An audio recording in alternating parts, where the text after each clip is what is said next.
नमस्कार। स्वागत है आपका न्यूज लॉन्चर पर। मैं हूं अशोक वानखड़े, लेकर आया हूं आपका अपना कार्यक्रम द एक्सरे। एक खबर मिली है। खबर क्या है? एक विज्ञापन निकला है और वो विज्ञापन सरकारी कर्मचारियों के भर्ती का है। लेकिन मेरी आंखें खुली रह गई जब वो भर्ती किन पोस्ट पे है। संयुक्त सचिव केंद्र सरकार, उप सचिव केंद्र सरकार, निर्देशक केंद्र सरकार, joint secretary, deputy secretary and directors. इन पदों पे जाने के लिए आईएएस अधिकारियों को या आईपीएस अधिकारियों के सिविल सर्वेंट्स को कब करीब करीब 10 से 15 साल 20 साल की नौकरी होती है उनकी, तब जाके ये इस पोस्ट पे पहुंचते हैं। संयुक्त सचिव के बाद बहुत कम लोग सचिव बन पाते हैं।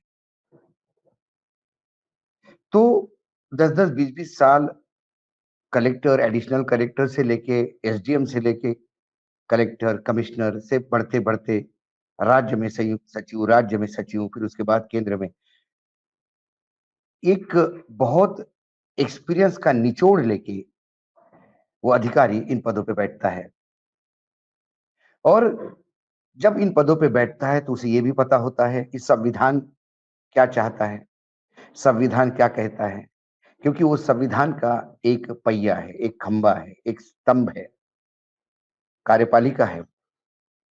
और फिर विधायिका क्या कहती है, न्यायपालिका क्या कहती है, इन सब चीजों का ज्ञान रखते हुए जब वो केंद्र में संयुक्त सचिव पद पे आता है तो प्रयास करता है कि कम से कम भ्रष्टाचार करे। हमारे यहाँ नेताओं का कोई क्वालिफिकेशन नहीं, जिनके डिग्री का पता नहीं वो प्रधानमंत्री बनते हैं, जिनकी डिग्री का पता नहीं वो हमारे यहाँ शिक्षा मंत्री भी बने। और वो जननायक है, जनता ने उन्हें चुनाव जितवा दिया। मैं उन्हें ये नहीं कहूंगा कि वो नेता गलत बने, ऐसा कह के मैं उन मतदाताओं का अपमान नहीं करना चाहता। यदि मतदाताओं ने उन्हें चुना है और देश ने उन्हें प्रधानमंत्री बनाया है तो यकीनन इन लोगों की मनीषा है। लेकिन सरकार चलाने के लिए आपको क्वालिफिकेशन चाहिए। आपके पास पैसा है, आप एक विमान खरीद सकते हो, हवाई जहाज खरीद सकते हो, लेकिन उसको चलाने के लिए आपको पायलट की जरूरत है। नहीं तो आपका पैसा और प्लेन ग्राउंड पे रह जाएगा। आप उस पे बैठिए, आप उस पे इतराइए, आप फोटो खींचिए, लेकिन उसको उड़ने के लिए आपको पायलट चाहिए। ये हमारे देश की सरकार के पायलट होते हैं जो सरकार चलाते हैं। हाँ, उस पे कंट्रोल सबका होता है। और इसी का उदाहरण दूं तो उस पे कंट्रोल होता है मालिक का, मतलब विधायकी का। वो बताएंगे कि ये पॉलिसी ऐसी करनी है, उसको लागू कैसा करना है, अंतिम व्यक्ति तक कैसे पहुंचना है। वो जो प्लेन उड़ाने का काम है वो पायलट करेगा। न्यायपालिका मानो ग्राउंड स्टेशन है, वो पायलट को इंस्ट्रक्शन देती है कि आप प्लेन तो सही उड़ा रहे हो लेकिन इतने ऊंचाई पे उड़ाइए, क्योंकि ये आपकी ऊंचाई है, इससे नीचे आएगी तो गड़बड़ हो जाएगी। आप किस रनवे पे लैंड करेंगे, ये वो ग्राउंड टावर बताते हैं।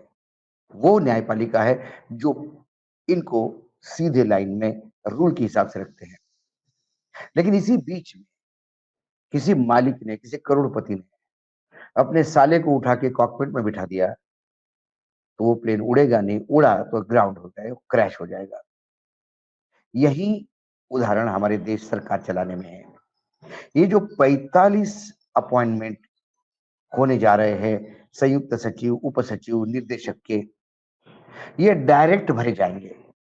इन्हें कोई यूपीएससी की एग्जाम नहीं है, सीधे इंटरव्यू करेंगे और इंटरव्यू के बाद उन्हें लाया जाएगा।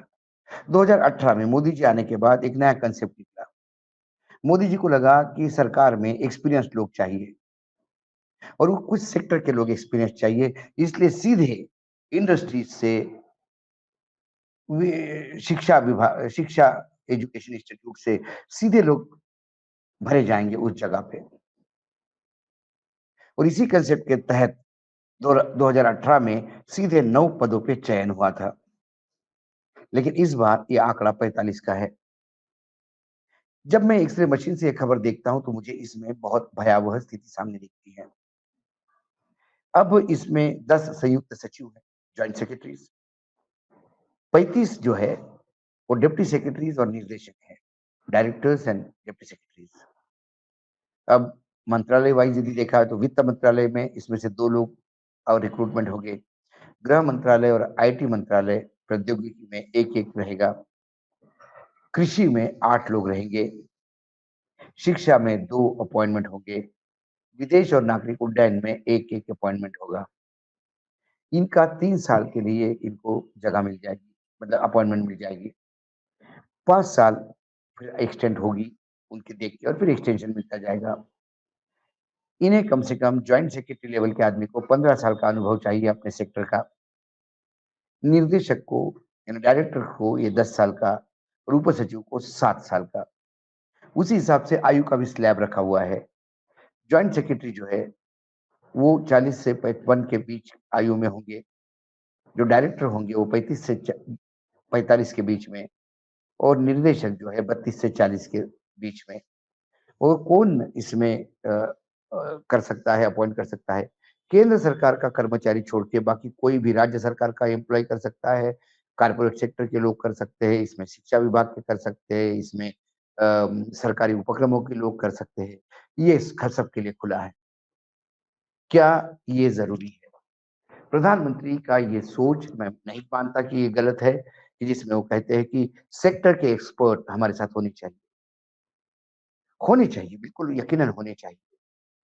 यदि शिक्षा विभाग के कोई बड़ी यूनिवर्सिटी का वाइस चांसलर यदि आपको लगता है कि वो उसका उसके एक्सपीरियंस का, उसके ज्ञान का शिक्षा मंत्रालय को फ़ायदा होना चाहिए, तो आप वहाँ पे ऑफिस पोस्ट क्रिएट कर सकते हैं या एडवाइज़र नियुक्त कर सकते हैं, adviser to the education minister. और सलाहकार जब नियुक्त होगा, तो उनका आप रैंक बताइए कि उनको जॉइंट सेक्रेटरी के रैंक का तनख्वाह मिलेगी। लेकिन जॉइंट सेक्रेटरी का काम तो जॉइंट सेक्रेटरी ही करेगा, जो आईएएस अधिकारी ऊपर से नीचे आएगा। क्योंकि आईएएस ये लोग यूँ ही नहीं बनते हैं। आईएएस की बनने की जो प्रक्रिया है, वो भी बहुत जटिल है। कोई भी मुँह उठा के आईएएस और आईपीएस नहीं बनता। लाखों लोग परीक्षाएँ देते हैं। जो उसकी पहली प्रिलिमिनरी जो परीक्षा होती है, प्राथमिक परीक्षा, उसमें 400 अंकों का पेपर होते हैं। उसमें से जो लोग सिलेक्ट होते हैं, वो मुख्य परीक्षा मेंस में आते हैं, जहाँ 1750 1750 अंकों के मूल्यांकन होता है। और उसमें से जो निकल के आते हैं, वो सीधा इंटरव्यू बोर्ड के सामने जाते हैं, जहाँ 275 मार्क मिलते हैं। मेंस के और इंटरव्यू के मार्क लगा के एक लिस्ट बनती है, जो हमारे यहाँ प्रशासनिक अधिकारी होते हैं। जो क्रीम होता है, वो आईएफएस इंडियन फॉरेन सर्विस में जाता है, फिर आईएएस होता है। जो क्रीम होता है, वो आईएफएस यानी इंडियन फॉरेन सर्विस में जाता है, फिर में आईएएस होता है, एडमिनिस्ट्रेटिव सर्विसेज, फिर इंडियन पुलिस सर्विसेज, फिर उसके बाद रेवेन्यू सर्विसेज, उसके बाद forest services, railway services, audit, cost, ऐसे करते-करते ये सारा वो क्रीम है देश का, वो मोस्ट इंटेलेक्चुअल लोग हैं, जो फिर इस देश को चलाने में मदद करते हैं, वो हमारे पायलट हैं। और जैसे-जैसे पायलट एक्सपीरियंस गेन करते हैं, पहले छोटा प्लेन, फिर बड़ा प्लेन करते-करते, जॉइंट सेक्रेटरी लेवल का जो अपॉइंटमेंट है, वो यकीनन हमारे देश का यदि दिल्ली में मैं 30 साल रह के मैंने जो देखा, जॉइंट सेक्रेटरी की पोस्ट है बहुत इम्पोर्टेंट होती है। उसका टेन्योर भी सबसे बड़ा होता है। केंद्र सरकार चलाता जॉइंट सेक्रेटरी है। सेक्रेटरी तो रिटायरमेंट के पहले अपने पोस्ट पे बैठते हैं। उन्हें वो महिमा मंडन होता है कि चलो मैं सेक्रेटरी बना। वो काम करते हैं, लेकिन ज़्यादातर उनके हाथ में जिनके जॉइंट सेक्रेटरी है, वो डे टू डे का काम करते हैं। इसलिए मैं हमेशा कहता हूँ कि जॉइंट सेक्रेटरी का जो पूरा फ़ोर्स है, वो इस सरकार को क्रियान्वयन करती है, ये चलाती है। सेक्रेटरी तो उनके ऊपर 1 साल, 2 साल के लिए मैक्सिमम सेक्रेटरी का टेन्योर होता है। वो और जनरली इंसान की फितरत है कि जब सेक्रेटरी बनते हैं, तो कुछ 6 महीने बाद वो अपनी रिटायरमेंट के प्लान पे लग जाते हैं। मंत्रालय वो जॉइंट सेक्रेटरी के भरोसे होता है। तो वो एक की फैक्टर है। यदि उसके बीच में आप लोग बाहर के लोग ला रहे हैं जिन्हें कोई प्रशासनिक अनुभव अपने सेक्टर का होगा। एक कृषि साइंटिस्ट बताएगा, एक बीज निर्माता के एक कोई सीईओ होगा तो वो बताएगा बीज निर्माण कैसे होगा। लेकिन जॉइंट सेक्रेटरी पद पे वो ये नहीं बता पाएगा कि इस देश में सूखा कहाँ पड़ता है, पानी कहाँ होना चाहिए, कैसा होना चाहिए। ये तो उसी आईएएस अधिकारी को पता होगा। तो ये जो अपने साले के द्वारा पायलट बना के प्लेन उड़ाने की बात हो रही है, ये एक घातक है। दूसरा अहम इसका जो सोशल पहलू है, जो मैं एक सिरे से देखता हूँ, मैं उससे भी भीषण दिखाई देता है। वो पहलू है रिज़र्वेशन का, क्योंकि इन 45 में कोई रिज़र्वेशन नहीं है, ये सीधे अपॉइंटमेंट है।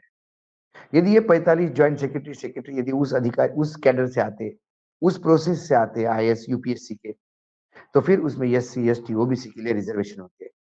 क्या सरकार बैकडोर एंट्री से पहले 9 किए, अब एकदम 45 करेंगे? अगली बार ये 450 होंगे और फिर क्या हमारी टोटल रिक्वायरमेंट के 80 टू 90% यदि ऐसे भरने लगेंगे, तो फिर ये रिज़र्वेशन को काटेगा। इसी के लिए जो तमाम विरोधी नेता है, चाहे अखिलेश हो, चाहे तेजस्वी हो, चाहे मायावती जी हो, चाहे राहुल जी हो, ये तमाम लोगों ने इसके खिलाफ फ्रंट खोला है। ये कहीं न कहीं रिज़र्वेशन को कम करने का हम बार-बार कहते हैं। मोदी जी कहते हैं कि मैं दलितों का और पिछड़ों का रिज़र्वेशन के लिए लड़ाई लड़ूँगा। लेकिन रिज़र्वेशन की लड़ाई लड़ोगे, रिज़र्वेशन कागज़ पे होगा, लेकिन रिज़र्वेशन मिलेगा कहाँ? यदि चीज़ों का प्राइवेटाइज़्ड हो गया, रेलवे प्राइवेटाइज़्ड हो जाएगी, पोर्ट प्राइवेटाइज़्ड हो जाएँगे यदि अब आपके मुंबई का एयरपोर्ट प्राइवेटाइज़्ड हो गया, दिल्ली का एयरपोर्ट प्राइवेटाइज़्ड हो गया, क्या वहाँ रिक्रूटमेंट में एससी, ओबीसी होता है? क्योंकि प्राइवेट सेक्टर को कोटा देने की ज़रूरत नहीं। तो धीरे-धीरे, धीरे-धीरे ये जो रिज़र्वेशन है दलितों के और पिछड़ों का, उसका फुटप्रिंट सिकुड़ता आ रहा है। रिज़र्वेशन तो 28% होगा आपको। चलो ओबीसी को 27% रिज़र्वेशन है, लेकिन जहाँ रिज़र्वेशन है वो नौकरियों का फुटप्रिंट सटकते आ रहा है। जहाँ 5,000 नौकरियाँ रिज़र्वेशन के लिए हुआ करती थी या जहाँ रिज़र्वेशन मिल सकता था, वो घट के 25 पे आ गई है। सरकार ने रिज़र्वेशन का परसेंटेज कम नहीं किया। सरकार ने जो सरकारी नौकरियाँ थी, जहाँ रिज़र्वेशन मिल सकता था, वो एरिया सुकाड़ लिया है। ये 45 वही बैकडोर एंट्री है जहाँ रिज़र्वेशन पे सीधा हमला होगा। एक तरफ तो सरकार ये कहती है कि हम दलितों के लिए काम करते हैं। एक तरफ तो संघ कहता है कि वीएचपी दलितों के घर में जाके भोजन करेंगे। ये भोजन-वोजन सब ठीक है। धर्म क्या बताता है? बाबा आके प्रवचन देंगे कि दलित कितने भाई है और कैसा शबरी के झूठे भेड़ राम ने खाए थे और केवट को कैसा आशीर्वाद दिया था, सब अपनी जगह है। लेकिन वर्तमान में जो रिज़र्वेशन है, ये 45 उसकी शुरुआत है। 9 से शुरुआत हुई थी, 9 से 45 हो गया। 5 गुना ज़्यादा, 500%। क्या अगली बार यही 500% 45 का 5 गुना और ऐसा ही चलता रहा, तो ओबीसी, एससी, एसटी को कतई जगह नहीं मिलेगी इन जगह और एक अनारकी मचेगी। और मैं क्यों कहता हूँ कि कॉर्पोरेट सेक्टर में हमारे यहाँ मालूम है हमें कैसे लोग होते हैं। इन अपॉइंटमेंट में यदि अडानी, अंबानी जैसे कॉर्पोरेट हाउसेस ने अपने एक्सपर्ट लोग भेज के अपॉइंट करवा लिए, तो आप मान लीजिएगा आने वाला समय कॉर्पोरेट सेक्टर के लोग ही बैकडोर एंट्री से प्रशासनिक अधिकारी भी होंगे। फिर उन्हें नेताओं को बोलने की ज़रूरत ही नहीं होगी। अधिकारी ही उनके दरवाजे पे नतमस्तक होंगे कि आका आपने हमको डेपुटेशन पे भेजा।